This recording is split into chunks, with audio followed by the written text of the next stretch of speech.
Je n'oublierai jamais le moment où j'ai entendu ces mots sortir de la bouche de Chloé Dubois, la fiancée de mon fils, au beau milieu de ma boutique parisienne.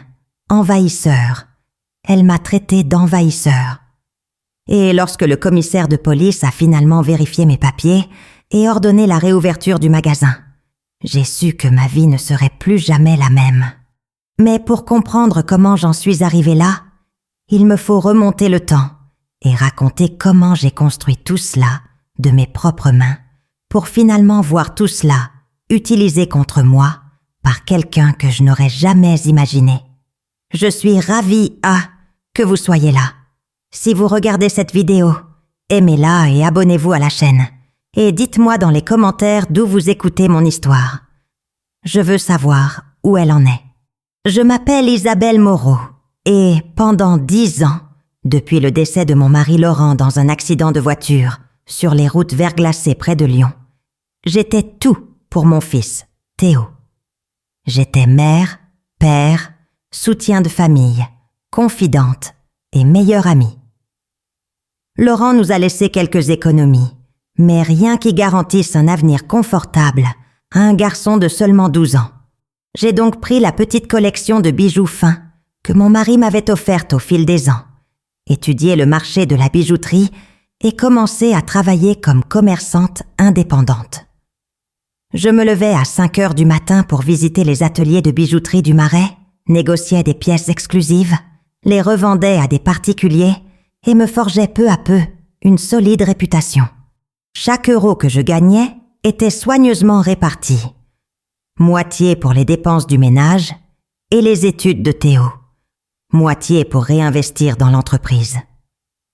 Je m'achetais rarement de nouveaux vêtements, sortais rarement au restaurant, me permettais rarement des luxes. Toute ma vie tournait autour de l'idée que Théo est tout ce que son père aurait voulu pour lui. Et Théo est devenu tout ce dont je rêvais. Diplômé de la Sorbonne en administration des affaires, il a décroché un poste respectable dans un cabinet de conseil et, à 28 ans, il semblait avoir le monde à portée de main. C'est alors qu'il a rencontré Chloé Dubois lors d'une soirée d'entreprise. Chloé était issue d'une famille réputée du monde de la mode parisienne. Son père, Georges Dubois, était un homme d'affaires qui avait fait fortune dans l'immobilier, et sa mère, Sylvie, déambulait dans les boutiques de l'avenue Montaigne, comme si elles étaient des prolongements de son salon. Lorsque Théo m'a présenté Chloé pour la première fois dans un café près de la place des Vosges, elle était charmante. Elle a souri, m'a complimenté sur mon collier de perles et m'a dit que Théo avait dit beaucoup de bien de moi et qu'elle avait hâte de mieux me connaître. Je voulais la croire. J'avais besoin de croire que mon fils avait trouvé quelqu'un digne de tout l'amour que je lui avais donné. Les mois suivants furent un véritable tourbillon. Chloé et Théo commencèrent à préparer leur mariage. Et, comme toujours, j'étais là pour les soutenir. Lorsque Chloé évoqua son rêve d'ouvrir une boutique de créateurs, cadre idéal pour des événements exclusifs et même la réception prénuptiale, j'ai vu une lueur d'espoir dans les yeux de mon fils. Il voulait tant l'impressionner, tant lui prouver qu'il pouvait lui offrir le monde.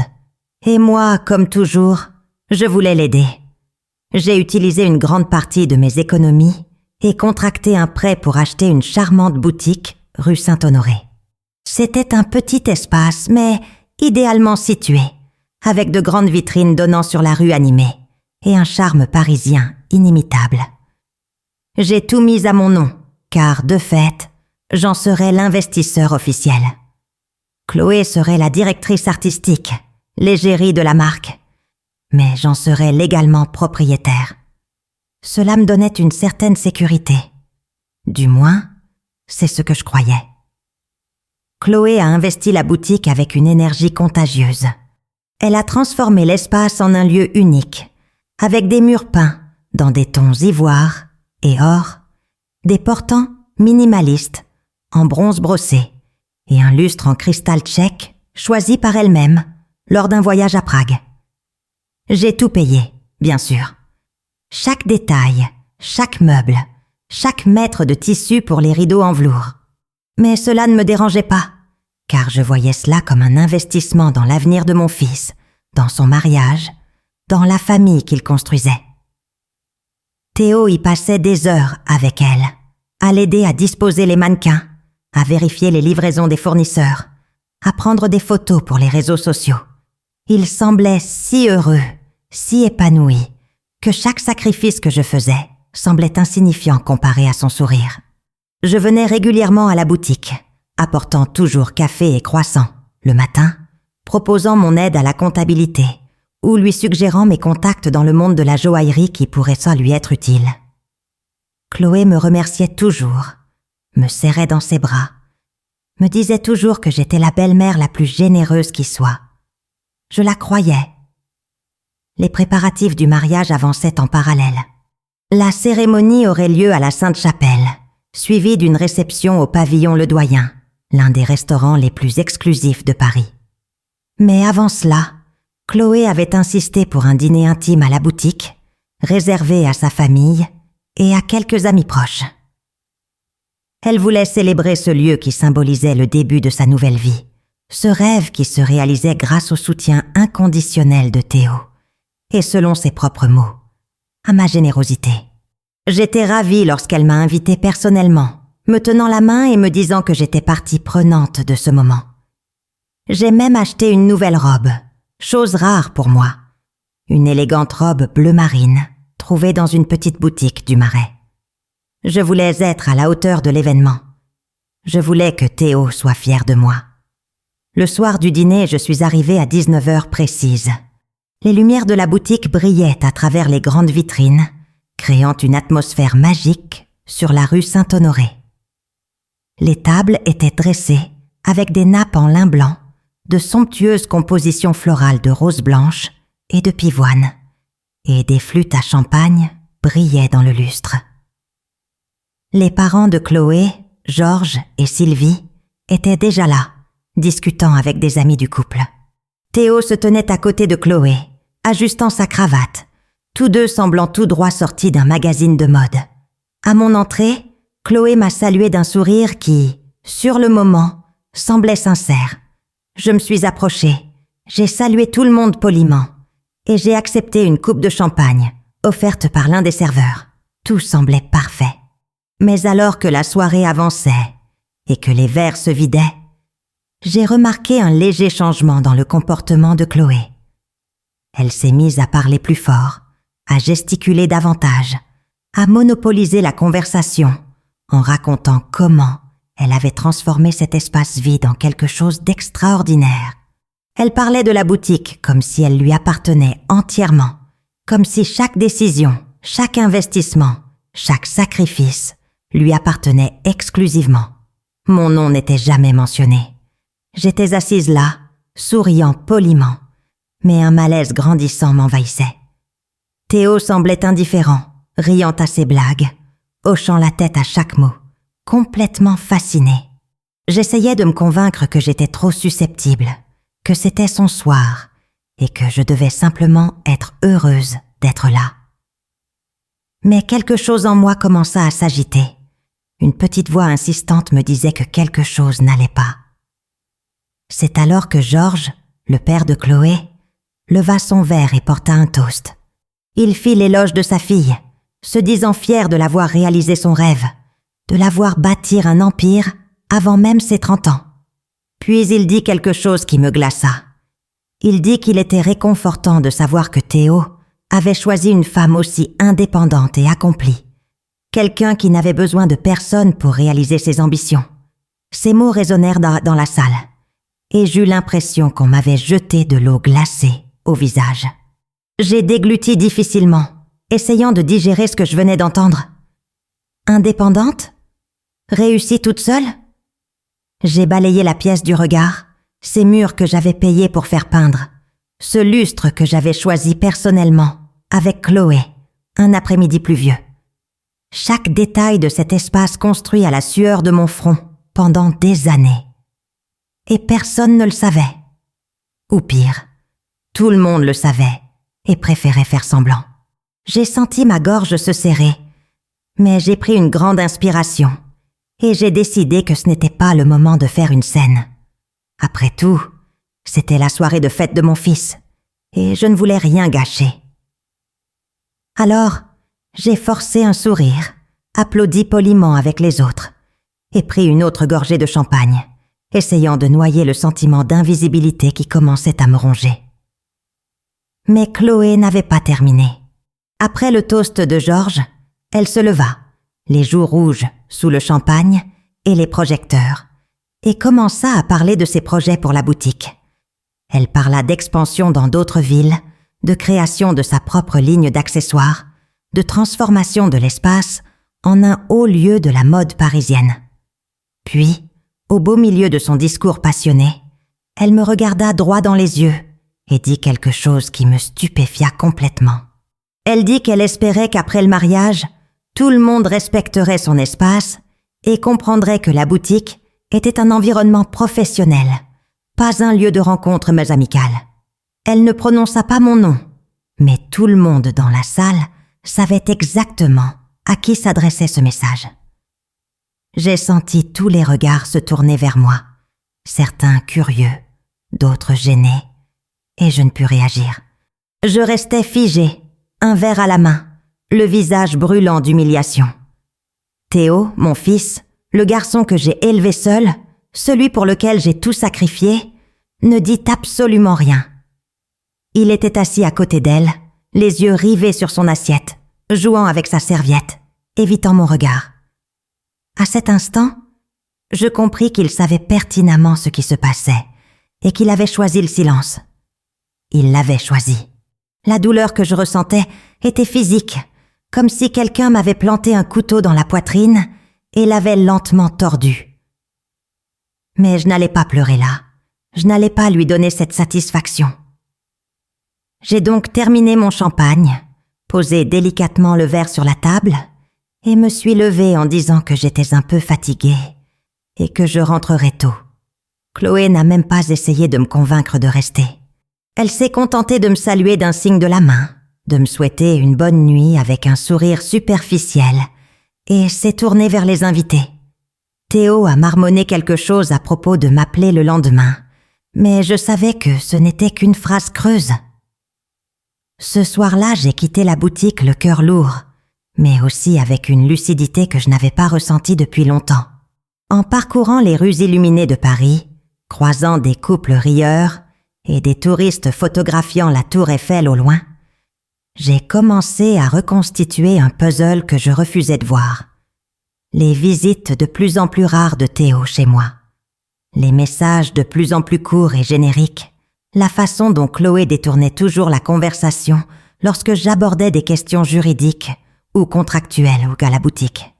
Sa façon d'éviter de m'associer aux décisions importantes, préférant traiter directement avec les fournisseurs car elle avait plus d'expérience.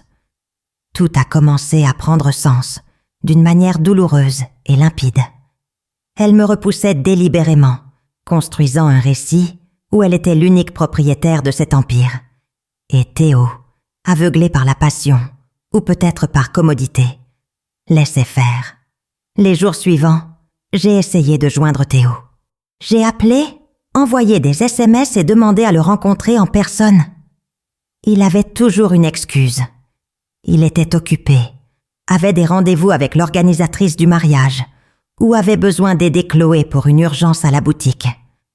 Finalement, j'ai réussi à le convaincre de prendre un café avec moi dans un petit bistrot près du jardin du Luxembourg. À son arrivée, il semblait distrait, consultant son téléphone toutes les 2 minutes. J'ai pris une grande inspiration et j'ai décidé d'être directe. Je lui ai dit qu'il fallait qu'on parle de la boutique, des documents de propriété, des accords passés au départ. Théo a soupiré, posé son téléphone sur la table et m'a regardé avec cette expression que je connaissais si bien, celle qu'il avait enfant, conscient d'avoir fait une bêtise, mais refusant de l'admettre. Il a dit que j'exagérais, que Chloé était simplement emballée par l'entreprise et qu'il était naturel pour elle de se sentir propriétaire des lieux, puisque c'était elle qui y travaillait tous les jours, qui s'occupait des clients, qui construisait la marque. J'ai senti ma patience s'épuiser. Je lui ai demandé s'il avait oublié qui avait payé chaque brique de cet endroit, qui avait signé le compromis de vente, qui payait encore le prêt bancaire tous les mois. Il est resté silencieux un instant, jouant avec sa cuillère à café, puis a dit quelque chose qui m'a complètement bouleversée. Il a dit qu'il serait peut-être mieux que je commence à prendre un peu de distance, que Chloé se sentait étouffée par ma présence constante, que j'avais besoin de comprendre qu'il avait désormais une vie propre et qu'il ne pouvait pas dépendre éternellement de moi ou toujours m'avoir à ses côtés, dépendant de moi. Ces mots résonnèrent dans ma tête comme un glas. Moi qui avais tout abandonné pour lui assurer le meilleur, on m'accusait de l'étouffer. Moi qui payais encore les factures de cette boutique qu'il utilisait avec sa future épouse, comme si c'était leur propriété privée. On me repoussait, comme si j'étais une nuisance. Je me levai de table sans un mot. Aucun mot ne pouvait exprimer le mélange de tristesse, de colère et de déception que je ressentais à cet instant. Théo essaya de m'attraper le bras, murmura quelque chose à propos de parler plus tard, mais je le libérai doucement et quittai le bistrot sans un regard en arrière. Cet après-midi-là, alors que je marchais seule le long des quais de Seine, j'ai pris une décision. Je ne serai plus invisible. Je ne me laisserai plus traiter comme quelqu'un de superflu. De retour chez moi, je me suis rendue directement à mon bureau. J'ai ouvert le coffre-fort où je conservais tous mes documents importants et j'en ai sorti l'acte de propriété de la boutique, le contrat de vente, les reçus de paiement et les relevés bancaires qui prouvaient chaque centime investi. Tout était là, noir sur blanc, avec mon nom en tant que propriétaire légal. Chloé n'était rien d'autre qu'une locataire, une personne que j'avais autorisée à utiliser l'espace gratuitement et qui agissait désormais comme si elle possédait tout. J'ai fait des copies de tous les documents et les ai conservés à différents endroits. J'ai ensuite appelé mon avocat, Pierre Beaumont, un homme sérieux et compétent qui m'avait accompagné dans les démarches juridiques de ma bijouterie au fil des ans. Je lui ai expliqué la situation et lui ai demandé quels étaient mes droits. Il a été très clair. En tant que propriétaire officiel, j'avais une totale autonomie sur le bien. Il pouvait entrer quand il le voulait, changer les serrures et même expulser Chloé s'il le souhaitait. Mais je ne voulais pas seulement faire valoir mes droits. Je voulais que justice soit faite. Je voulais que tous ceux qui étaient présents à ce dîner, tous ceux qui riaient et portaient un toast pendant qu'ils m'humiliaient, voient la vérité de leurs propres yeux. J'ai donc commencé à planifier. Le mariage était prévu dans 3 semaines et je savais que Chloé organisait un dernier événement à la boutique avant la cérémonie officielle. Une sorte de cocktail pour présenter la collection de robes qu'elle avait spécialement créée pour les invités de la haute société parisienne. Ce serait un événement majeur, avec la présence de journalistes de magazines de mode, d'influenceurs et même de célébrités locales. Chloé m'avait personnellement désinvité, prétextant que ce serait un événement strictement professionnel et que ma présence pourrait être source de distraction. J'ai fait semblant d'accepter, lui ai dit que je comprenais parfaitement et lui ai même souhaité bonne chance. Mais au fond, j'avais déjà 3 longueurs d'avance. J'ai reparlé avec Pierre et nous avons élaboré un plan. Le jour J, je me présenterai à la boutique avec tous les documents nécessaires et un huissier, si nécessaire. Le jour J arriva enfin. C'était un après-midi ensoleillé de printemps, à Paris, de ces jours où la ville semble illuminée d'une lumière dorée. Je m'habillai avec soin, choisissant un tailleur Chanel gris clair que j'avais acheté des années auparavant et que je gardais pour les grandes occasions.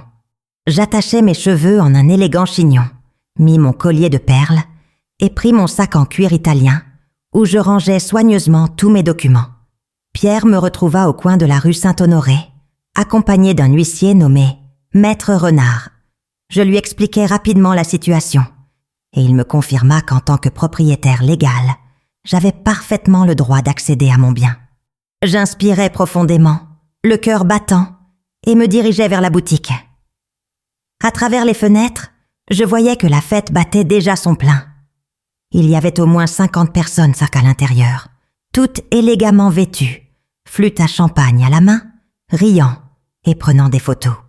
Chloé était au centre de l'attention, vêtu d'une robe blanche impeccable, gesticulant avec animation, en s'adressant à un journaliste qui notait chaque mot dans un petit carnet. Théo se tenait à ses côtés, souriant, posant pour les photographes comme s'ils étaient des princes parisiens. Les parents de Chloé, Georges et Sylvie s'agitaient parmi les invités d'un air satisfait. Tout leur semblait parfait. Mais leur château de cartes était sur le point de s'écrouler. J'ai frappé fermement à la porte. L'un des agents de sécurité engagés pour l'événement m'a ouvert et m'a regardé avec suspicion. Avant que je puisse dire un mot, Chloé m'avait déjà repéré et s'avançait vers moi, l'air furieux à peine dissimulé.